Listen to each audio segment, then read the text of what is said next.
Hello, welcome to the Book Coven.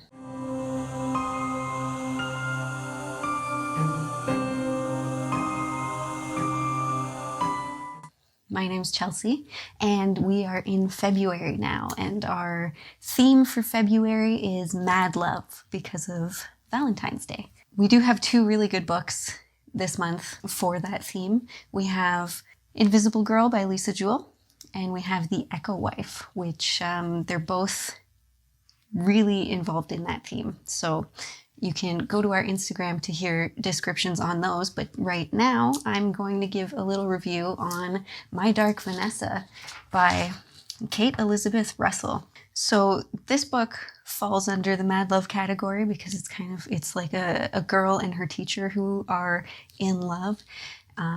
So I thought it'd be good as like just a mini review that we'll do today. And I'm going to do a spoiler-free review at the start. And then about halfway through, I'll do a spoiler-full chat. So if you've read the book, you can jump to that spot and you can listen in on that because I'm sure there's a lot you'd like to also discuss about this fucking book. So we're going to kick it off with the hot synopsis. 2000. Bright, ambitious, and yearning for adulthood, 15-year-old Vanessa Y becomes entangled in an affair with Jacob Strain, her magnetic and guileful 42-year-old English teacher. 2017. Amid the rising wave of allegations against powerful men, a reckoning is coming due. Strain has been accused of sexual abuse by a former student who reaches out to Vanessa, and now Vanessa suddenly finds herself facing an impossible choice: remain silent, firm in the belief that her teenage self willingly engaged in this relationship, or redefine herself and the events of her past. But how can Vanessa reject her first love, the man who fundamentally transformed her and has been a persistent presence in her life? Is it possible that the man she loved as a teenager and who professed to worship only her may be far different from what she always believed? Alternating between Vanessa's present and her past, My Dark Vanessa juxtaposes memory and trauma with the breathless excitement of a teenage girl discovering the power her own body can wield. So, goes without saying, there are many trigger warnings for this review and this book. There's sexual abuse, suicide, gaslighting, probably a lot more. We'll get into it. But yeah, as I said, spoiler-free review first, and then the spoiler-full chat coming up. Timestamps below. I am pairing this with a lovely red wine because, why not?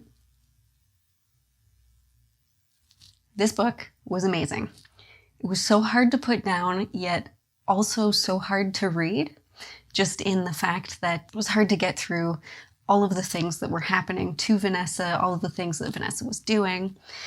I found myself wanting to both shake Vanessa and to like hold her because so much was happening to this poor girl.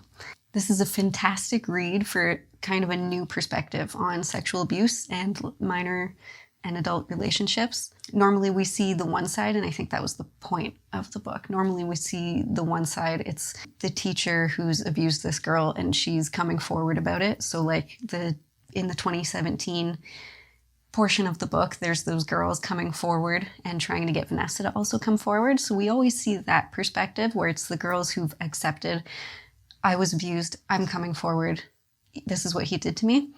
But in this book, we're seeing Vanessa's perspective on the whole event, and she doesn't feel that way. She thinks that everything was consensual. She thinks she was in an adult relationship despite being 15. We get to spend time in Vanessa's head both in 2000 and 2017, and honestly, it felt like she didn't really age much between the two times. I think her relationship with Strain keeps her locked in this like adolescent mentality. So I thought that was a very cool touch. She's kind of held back just by all the trauma that he has caused her. This book shows us that even through trauma, so much trauma, we can dissociate ourselves and live in a world that we're kind of creating for ourselves rather than the one that's right in front of us, and to avoid facing the truth. It's about the resilience of the human mind, why the power dynamic in a relationship can be so dangerous, and it really showcases the reason a young girl is so innocent in the whole situation. Our main characters are, of course, Vanessa, the young girl who's then an adult in the second half, or in interwoven parts of the book and her professor Strain, her English professor at her boarding school. So Vanessa is the girl trying to come to terms with the relationship that has defined her entire young adult life up until this point. And Strain is the teacher who's taken advantage of her and apparently many other girls. I thought Strain was the perfectly written bad guy in this situation because to Vanessa, he's not a bad guy. And I guess the best villains are ones that don't think they're villains, and he's desperately trying to cling to the fact that he is not a bad guy and that what he's doing is because she made him fall in love with her. Whether or not he believes it is up in the air, but that's what he's telling her. That's what he's gaslighting her into believing to suit his own agenda, obviously. And he is someone that she does love, or that she is convincing herself that she loves. She's someone that she's vying for his time completely, and she thinks that he's totally 100% devoted to her, despite the age gap and despite the fact that he's the teacher. He's kind of convinced her, that she's the only one for him, and that if she wasn't such a perfect, amazing young girl, he wouldn't be going for someone 15, which, I mean, hello. He's a master manipulator and completely gaslights her into making her think that things were her idea, even though he says them, and he's going through with things even without waiting for her to answer whether it's okay. And he just completely gaslights her this entire time. And it's a lot to deal with in this book, which is, again, why it was so hard to read, but it was such a good read still. And the book shows that time really does not heal all wounds. Therapy is discussed and is explored, which I think is good. It shows that therapy is the step in the right direction, but there's still so much work that needs to be done mentally and emotionally for a young girl in this situation, just to get out of her PTSD and all this trauma that she's been through. So I 100% recommend this book if you think you can get through some of those harder to deal with situations. I think it was definitely worth the read. It was fantastic. Some of the best books are ones that make you angry and ones that make you sad. And I was angry and sad this entire read, but I still thought it was worth it. It was great. It was a new perspective, and I loved that. Because I haven't heard another book where we're looking at things from this way and still saying that it's a bad thing. Because I know there's some old literature and that they talk about in this book as well, where young girl falls in love with teacher or someone in an authoritative position, and it's kind of seen as this just sexy romance that's forbidden love or whatever. That's gross. It's not. It's never sexy, guys. That's disgusting, okay? Let's just be real.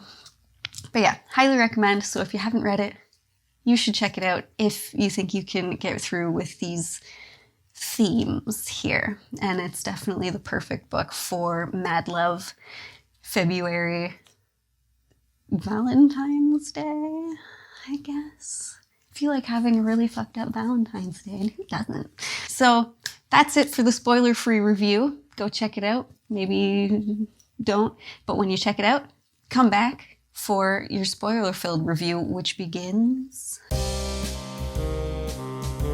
Okay, on to the spoiler-full review, because there's a lot I want to talk about with this book. We have all of the interactions from Strain. Vanessa knows that he instigated the relationship, but when he insinuates that she was the one who started things, and he wouldn't have gone through with it if he didn't already know that she liked him. She doesn't correct him, which is something I totally get from her character. Obviously, it's not her fault. That's part of the power dynamic, is that she's trusting him and following his lead in this whole thing because he's older and she's inexperienced. So he's making her think that she's in control of the situation, but really he's forcing the narrative to make her more comfortable. I think one thing he says is, I wouldn't be doing this if it weren't true love. I'm not a pedophile. So, I mean, if you have to say it, there's a problem. Nothing he says can be trusted, that's for sure. And it's shown in such depth with all of the things that he does end up saying to her. Every part of the relationship is laid bare, and it really helps you get an understanding of Vanessa's side. One aspect that I also really liked was that Vanessa had no background history of trauma and no childhood events that you'd kind of expect from a character to lead her to being in this type of situation. It was a great showcase as to how this can happen to any teenager, as long as, you know, the situation, everything aligns itself. She was insecure, and I mean, what teenager isn't? And she was looking to feel important, which he was able to provide for her as a means of manipulation, of course. But yeah, it really showed that anyone can get into this situation. And I appreciated the fact that it wasn't just that, oh, it's because of her childhood trauma that led her that way. Like, no, this can happen to anyone, and we have to accept that anyone, like, it's still, no matter what, it's not her fault. Just because she has no background trauma doesn't mean that it is her fault, because why would she get into this? It's still not her fault. Another point towards this, obviously being rape, which was the big word in the book that no one seemed to want to say. Vanessa found it hard to come to terms with that, and Strain, obviously, when he heard the word, he freaked out, rightfully so, because he knew what he was doing, and he didn't want the girls to know what he was doing. But she didn't consent at any time.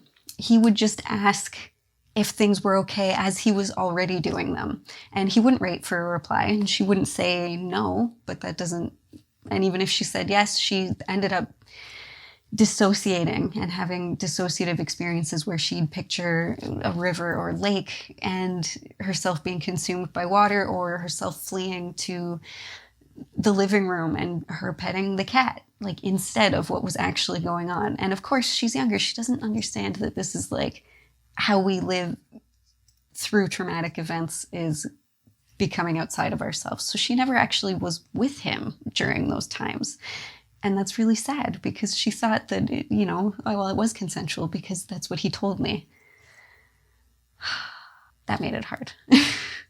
She showcased PTSD afterwards as well. But like I said, part of the problem was that she didn't want to say that she was raped. And I mean, that would be hard to come to terms with, because she thinks she let it all happen. And it's so hard to get rid of that control, or to give away that control. She thought she was in control of, like, this entire chunk of her life where she actually hadn't been. And defining what happened as rape and as a sexual abuse experience would shift her entire perspective on what she had defined as her entire young adult life, and puts her in a more vulnerable position that would lead her to a breaking point. And I guess that's why our minds, dissociate and do all of this stuff to keep us from feeling these excessive emotions and this craziness that would just kind of close us in from the world. So proof that he was a pedophile, well, that was kind of everywhere, with the fact that, the fact that as she even got older, they couldn't get intimate and she even said, "I'm too old now." There was still nothing she could do. And he just kept going after young girls. They'd age, and then he'd go after a new one. They'd age, he'd go after a new one. No grown man should find a child attractive. That's it. That's wrong. There was something that she said as well that she kept telling herself. Maybe there's a whole list of things he has to believe. Now, that's because he keeps telling them both things to change the narrative, to paint him in a victim light instead. He victimized himself, saying that she made him do it because she held a power over him, that with her, because she was so smart and so pretty, and she was coming on to him, and he wouldn't have done it otherwise. So he's trying to say that he's the victim, and that's why he's kind of keeping her from coming forward about the whole thing too, is because she thinks that everything that happened was her fault. He wouldn't have done any of this if it wasn't for me, if I didn't start things. But she knew deep down, when she thought about it, she didn't start things. She knew that he started everything. So I think therapy was a super good point for her, even though she didn't go to therapy because of this. She started because of her father, but this stuff's bound to come out eventually, especially when everything comes out in the news about the teacher and then he kills himself. Yeah. The other girls helped her to start looking at things differently, I think. Even though she didn't admit it right away, it's not something that you're just going to snap to and be like, you're right, all those years, that was definitely not just his fault, or not just my fault. That's something that you have to grow to terms with, and that takes, you know, these other girls who have been in the same situation, and it takes the therapist and her family. It upset me so much, the fact that her mom knew what was going on and just kind of, you know, let it sweep under the rug and hushed it because she didn't want to cause a stink and didn't want to embarrass her daughter. I mean, really? Like, you let her get kicked out of the school that she loved going to because you just didn't want to embarrass her, even though she had to embarrass herself by telling her whole class, oh no, I lied, we weren't in a relationship. Which is another thing. How ridiculous is it that the fucking principal, was it the principal, vice principal, guidance counselor? I don't remember. But she finds out that, like, oh, Vanessa's been telling people that she's in a relationship with Strain and that they've done things and whatever. I'm going to make her tell the entire list of 26 kids who have said that they heard the same thing. I'm going to make her tell them in a public setting that she made it all up. Let's think on that for a second. Let's not get her help. Let's not, you know, put her in a room and say, look, this is a safe place. If you tell me, you know, she never said, now you can open up to me, everything will be okay. You won't be penalized for it. Because no, they want the school to look okay. How bad would the school look if people found out that a teacher was sleeping with one of the students? So it's better to just, you know, she knew what was going on and just didn't want to get involved. Anyway, since she had defined her life and experiences around this horrible man, she thought that she died along with him when he committed suicide. And that was really sad. And again, it made sense. She refused to let him go. She didn't even, you know, continue on her education or anything because she thought that teachers everywhere were just, she thought she was doing it, but yeah, I don't know. She was defined too much about wanting to stand out and be with this older guy who was so smart and so wise. But after he died, she finally started up a new chapter of her life. She got a dog. She decided that she was going to move on and create a life that she had control over without his opinions and without him in it, and find a way to control the things around her that weren't just him. So it was a great story. I loved it. I loved being so angry about the whole thing and about all the stupid things Strain said that just made me fucking... It was good. It was good. So anyway, that's why we have wine, right?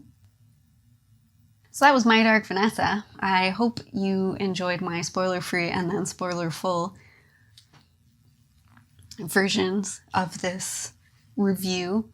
Let me know in the comments what you thought of the book, because I'm curious if you were just as pissed off as me, or did you get so pissed off that you just put the book down? Because I can totally see that happening too, because this was a rough one, and I wouldn't blame anyone for not wanting to finish it. I totally get it. It was still even hard to finish because the ending, you want her to fully wake up to her senses, but I think it ended very realistically. I think it made sense that he committed suicide at that point because he was finally ousted, and I think it made sense that she was still going very, very slow with her progress to coming out towards the whole thing.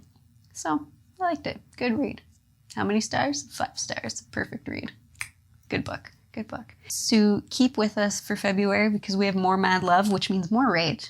Really, that's what it means. So yeah, stick with us through February as we just rage all over your YouTube. And suggest any other mad love books below because I'd like to check more out. You can check us out on Instagram at the.book.coven for some recipes, some tarot, some witchcraft, some pictures of books, pictures of us, pictures of cats. It's a fun time over at the gram. But thank you so much for watching. Stay excellent.